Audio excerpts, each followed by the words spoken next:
Title: High Court throws OSU a curveball, sex abuse victims get green light to sue. TLDR.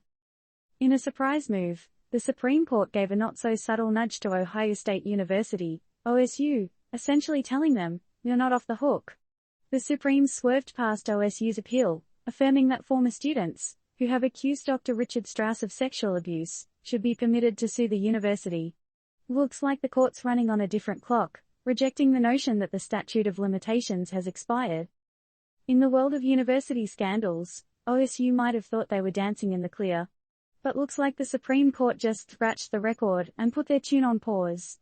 Monday saw the Supreme sidestepping OSU's appeal, supporting the rights of former students to pursue legal action against the university for allegedly failing to protect them from a sexual predator.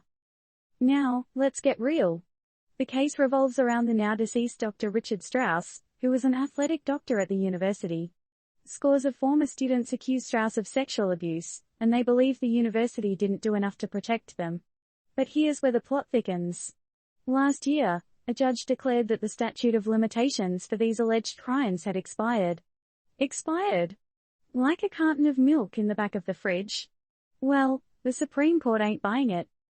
With Monday's decision, the highest court in the land signaled that the victim's quest for justice need not be hampered by a ticking time bomb. Is it just us, or does it seem like the Supreme Court is changing the beat on the old Time's Up mantra? And what about Steve Snyder-Hill, one of Strauss's victims?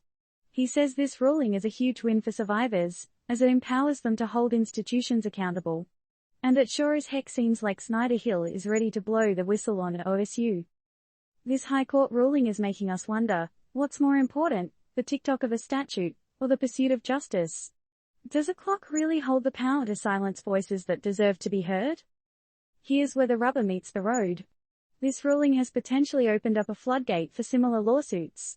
Might other universities start feeling a cold sweat drip down their academic robes?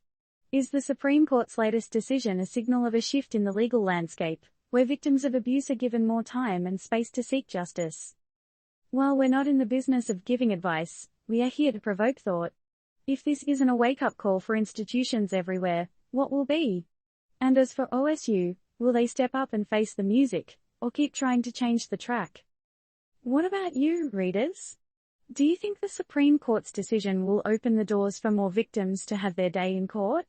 Or are they just stirring the pot without really turning up the heat? Over to you, let the discussion begin.